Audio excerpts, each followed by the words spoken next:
Alex looked at Vivian, who was crying next to him, and murmured under his breath, "Vivian, I'm so sorry."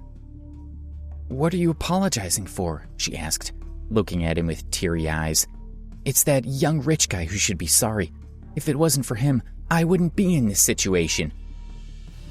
Hearing this, his heart ached even more. He had ruined the life of someone he liked. He composed himself and asked, "Then who's that Dale Granger that they were talking about at the police station? Do you know him?" "You're only a student, of course you wouldn't know." Vivian wiped away her tears and told Alex, "After the Azure Dragon Society was destroyed, the various New York gangs battled for superiority. Now the pecking order is starting to become clear, and a gang called Flag Sect runs the city's underworld. Dale Granger is one of their leaders." "Flag Sect," Alex muttered softly. He had already thought of a way to deal with them. Vivian continued, "Flag Sect received a large portion of their resources from the Azure Dragon Society. Along with the resources they already had, they've grown much more powerful than the original Azure Dragon Society. Its leader, Quentin Robbins, appears to be a respectable member of society, and he speaks as eloquently as the mayor himself. I've heard that most of their money is laundered through one of the most famous department stores in New York." Alex listened and thought, and they're targeting Vivian simply because she's so beautiful? "Vivian, you won't be harassed by these again," he said to her seriously. He felt that he owed her. "Okay," she replied softly. She was touched, but didn't take his words to heart. He was only a student, and she was up against the Flag Sect.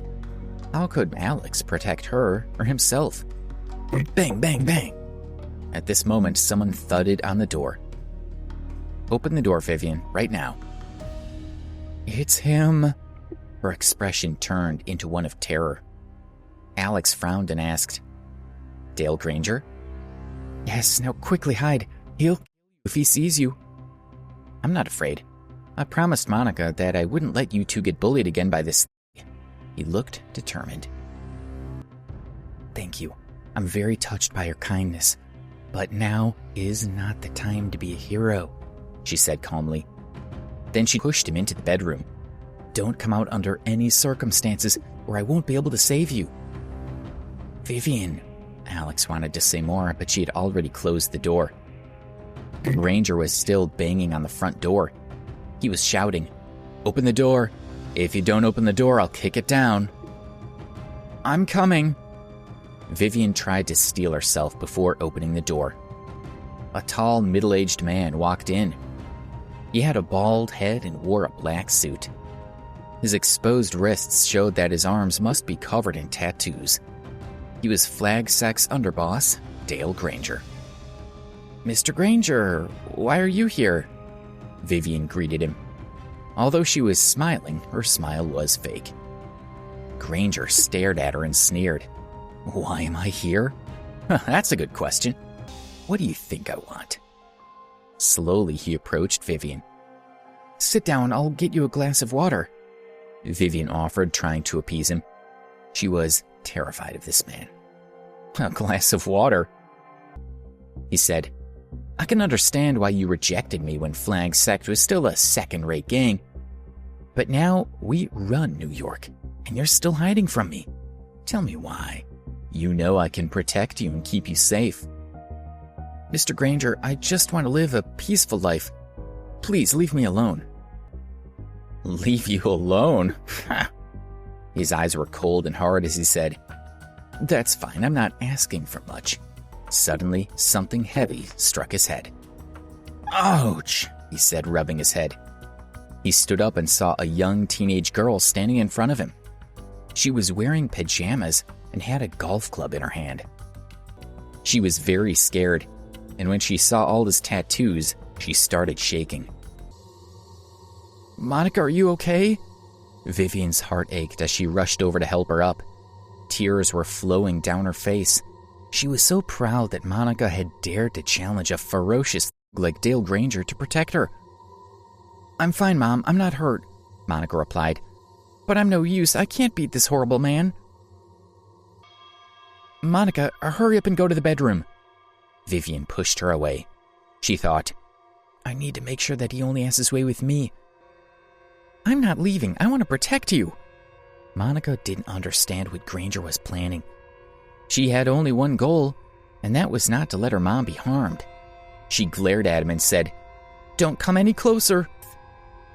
Neither of you are going anywhere. At that moment, the bedroom door slammed open. Granger was startled and quickly looked in the direction of the bedroom. Vivian, get up, Alex ordered, and he started pulling Vivian and Monica toward the door so that they could all escape. But before he could open the door, Alex heard, Hold it right there. Go, hurry up and get out of here. He could only hope that Vivian could get out in time. Alex, sobbed Vivian. Alex, cried Monica. They didn't want to leave their hero. But Vivian knew that they wouldn't be any help if they stayed, and Alex wouldn't want his desperate attempt to save them to be in vain.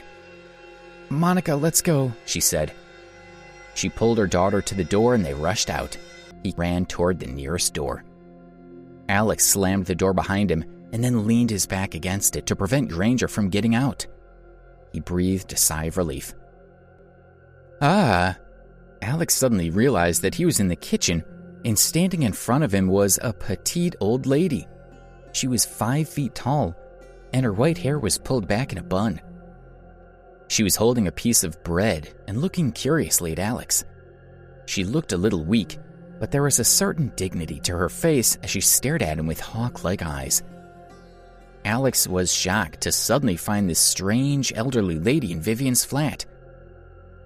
What a handsome young lad, the woman said with a strange smile. Her voice sounded very old and frail. Suddenly, the old woman threw away the bread.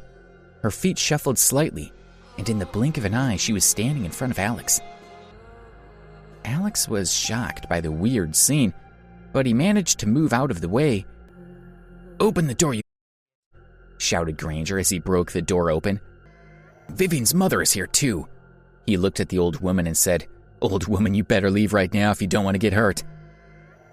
How dare you? Hearing that he was being disrespectful to her, the old woman flew into a rage. The exertion caused the woman to cough violently. The old woman was helpless against Granger. Her face turned red, and all she could do was wink at Alex. The old woman picked up a kitchen knife from the chopping board. Granger fell to the ground. The kitchen knife fell with him. Please subscribe to the Pocket FM YouTube channel and press the bell icon for instant notification. Check out our channel for more such exciting shows.